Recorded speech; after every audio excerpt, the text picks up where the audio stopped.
औज़ुबिल्लाहिमिनश्शैतानिर्रजीम बिस्मिल्लाहिर्रहमानिर्रहीम।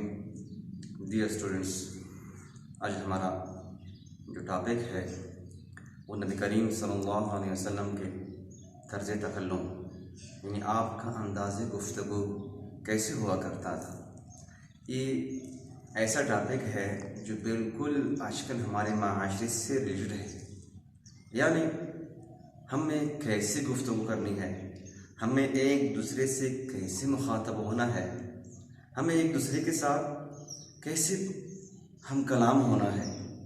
माशरे में इस मामले में, इस मैदान में आपको बहुत सारी कोताहियाँ नजर आएंगी। यानी हम जब एक दूसरे से गुफ्तगू करते हैं, जब एक दूसरे से कलाम करते हैं या दूसरों को वास करते हैं, दूसरों को लेक्चर देते हैं, तो हमारा गुफ्तगू कैसे हुआ करता है और नबी करीम सल्लल्लाहु अलैहि वसल्लम का अंदाज़ गुफ्तगू कैसे हुआ करता था। ये बहुत अहम और हसास टॉपिक है। खुद नबी करीम सल्लल्लाहु अलैहि वसल्लम फरमाते हैं, व इन्नमा बुइस्तु मुअल्लिमा, मुझे मुअल्लिम बनाकर भेजा गया। मुअल्लिम का मतलब उस्ताद बनाकर भेजा गया।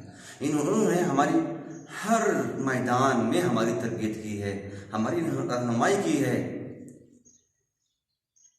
सलमान फारसी रज़ियल्लाहु अन्हु से एक मुशरिक ने कहा कि कैसे तुम्हारा पैगंबर है जिन्होंने तुम्हें दीन के, दुनिया ज़िंदगी के हर पहलू से मुताल्लिक आप लोगों की रहनुमाई फरमाई, यहाँ तक कि क़ज़ाए हाजत से मुताल्लिक भी आप लोगों की रहनुमाई फरमाई कि क़ज़ाए हाजत कैसे करनी है।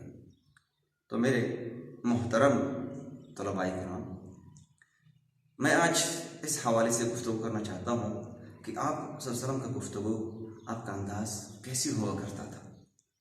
रिवायत में आता है, उम्मे माबद रज़ियल्लाहु अन्हा फरमाती है कि रसूलुल्लाह सल्लल्लाहु अलैहि वसल्लम शीनी कलाम थे, यानी आपकी ज़बान में, आपके कलाम में मिठास हुआ करती थी।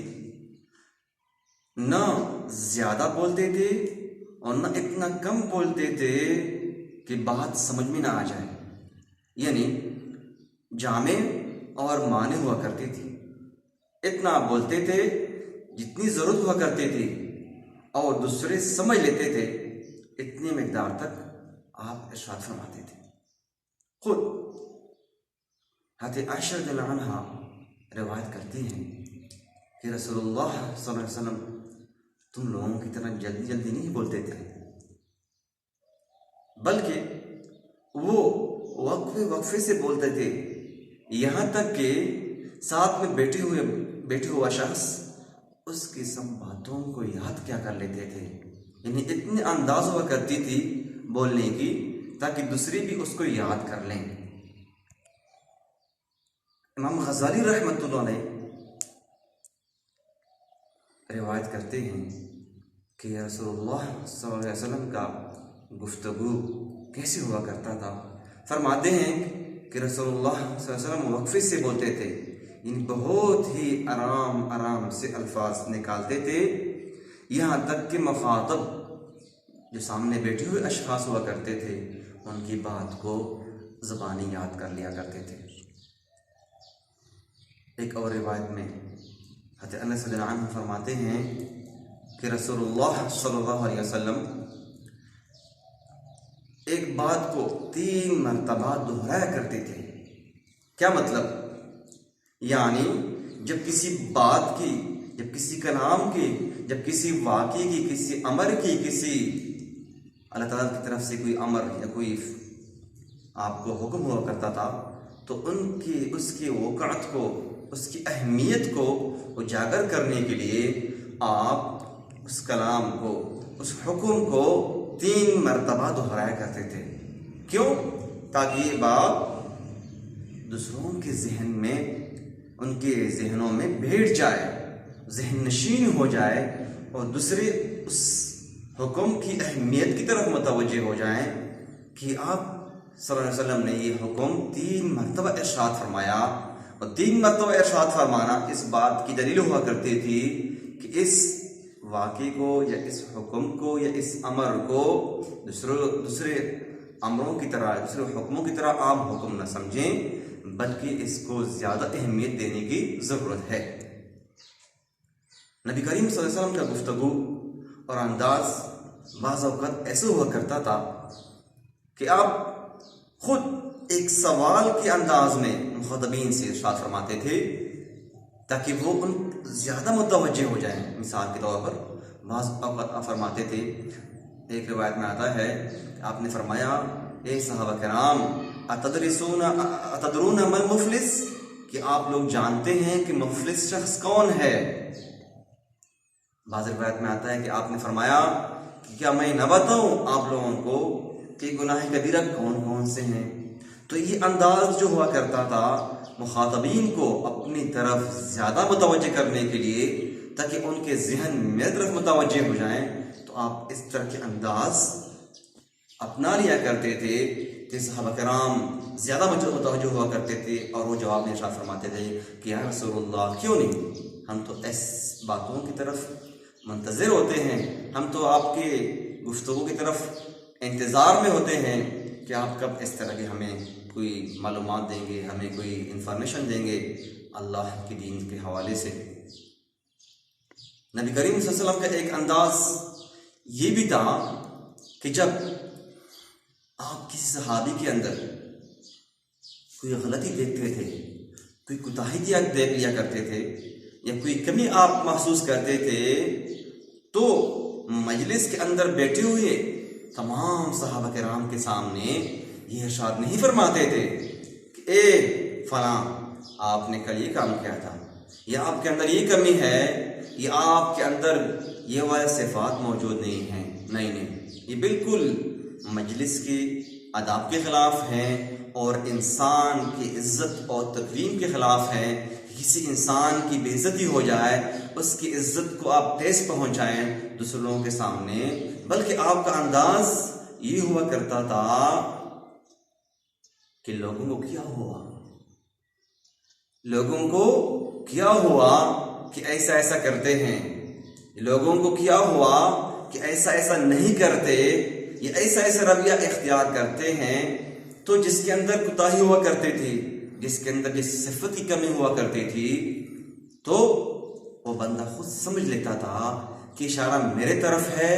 लेकिन आप उमूमी अंदाज में बात क्या करते थे, आपका अंदाज उमूमी हुआ करता था ताकि दूसरे लोग भी इबरत हासिल करें और दूसरे लोग भी दर्स हासिल कर लें, उनसे कुछ सीख लें। जिसको मुतनब्बी करना मकसूद है वो मुतनब्बा भी हो जाए, यानी वो उस गुनाह से या उस जिसके अंदर वो कमी है, वो कमी अपने अंदर से दूर कर ले, या जिस सिफत की कमी है वो सिफत अपने अंदर लेके आ जाए और दूसरों को पता भी ना हो जाए, दूसरों को उसके ऐब का इल्म भी ना हो जाए कि मेरे अंदर ये कमी थी और रसूलुल्लाह सल्लल्लाहु अलैहि वसल्लम ने मुझे कहकर ये पुकारा, मुझे मुखातब करके पुकारा, तो ये उसको महसूस ना हो जाए कि मेरी बेइज्जती की या मेरी इज्जत को ठेस पहुंचाया।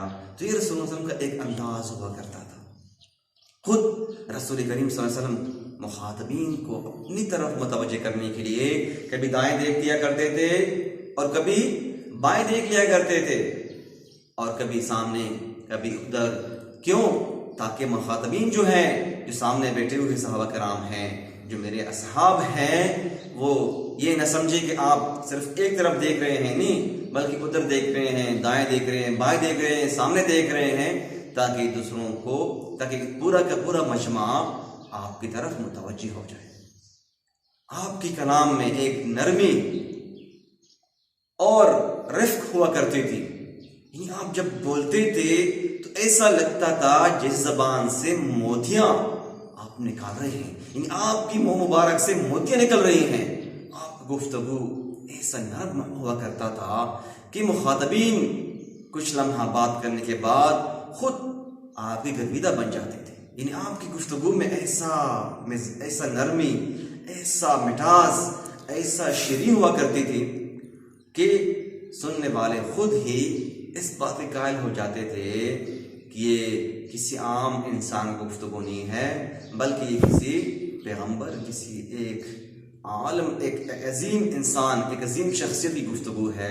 तो लिहाजा हमें भी चाहिए कि हम भी अपने गुफ्तगू में, अपने कलाम में वो वाला मिठास पैदा करें, वो वाली नरमी पैदा करें, ताकि लोग हमारी बातों को सुनकर मुस्तफ़ीद हों, न कि ये कि वो लोग दीन से मुतनफ़िर हो जाएं, वो दीन से दूर चले जाएं, बल्कि हमारी गुफ्तगू में, चाहे हमारी गुफ्तगू छोटों के सामने हो, चाहे हमारी गुफ्तगू बड़ों के सामने हो, चाहे हमारी गुफ्तगू दुश्मनों के सामने हो, चाहे दोस्तों के पास हो, हमारी गुफ्तगू में एक किस्म की नरमी होनी चाहिए और हमारी गुफ्तगू ऐसे जामे और माने होने चाहिए कि न किसी को एतराज़ करने की ज़रूरत पड़े और न कोई बोर हो जाए कि अपनी गुफ्तगू इतनी तवील है। जिससे बाज़ लोग होते हैं कि अपनी गुफ्तगू करते करते करते बाज़ वक़्त भूल जाते हैं कि मेरा मौजू बहस क्या था, मैं किस हवाले से बात कर रहा था, वो उस वक्त तक भूल जाते हैं। तो हमें चाहिए कि हमारा गुफ्तगू, हमारी कलाम अल्फाज कम हो।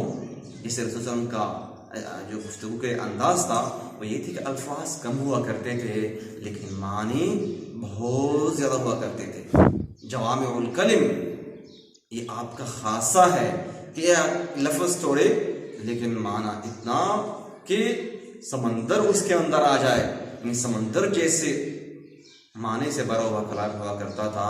तो हमें चाहिए, आज मेरा जो मौजू था वो यही था कि आप सल्लल्लाहु अलैहि वसल्लम का गुफ्तगू, आपका अंदाज कैसे हुआ करता था।